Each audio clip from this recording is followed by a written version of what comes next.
Hello, Leroy Moore here, Krip-Hop Nation. I have to come here because I've been reading recent academic articles that puts together special education in hip-hop pedagogy, which is great and all, but so far, all the articles that I've been reading in these academic journals, nobody talks about disability culture.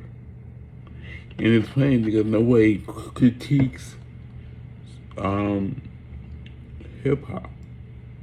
Nobody really critiques the ableism in hip hop. That's why hip hop has the term cripping, because we first have to get into spaces that's ableist, that don't recognize us, and turn it inside out. But these academic journals, articles that try to bring hip hop into special education, they don't talk about the ableism in hip hop. They don't talk about the outdated field of special education. I mean, it's so outdated. But it seems like this is flop hip hop into special education without critiquing both arenas. That's why Krip-Hop is here with Krip-Hop theory. And it's interesting because both of these articles just came out like this year. None of them reached out to Krip-Hop and said, hey, you want to come and write an essay in this journal that's supposed to be around hip-hop pedagogy and special education and disability. Interesting, huh? But yeah, I keep on reading these essays, and it's like you're missing a huge point. You're missing disability culture. They don't talk about disability culture, although they talk about all kinds of other culture. Kind of weird.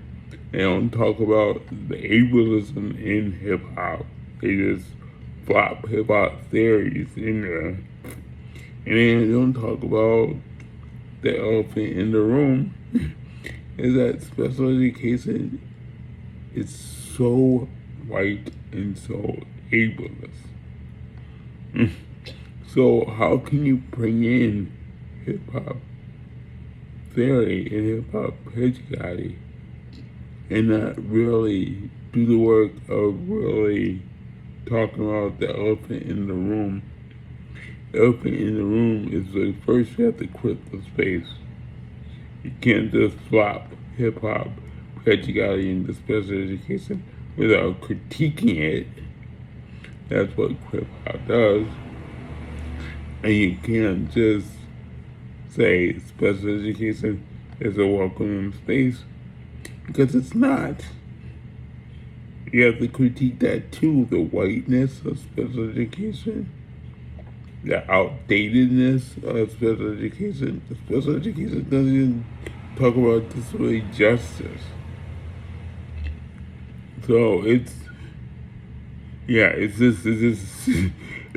really strange reading these new journals. I mean, the one I'm reading now just came out this month in August 2026. And so far, nobody talked about disability culture. How can you not talk about disability culture?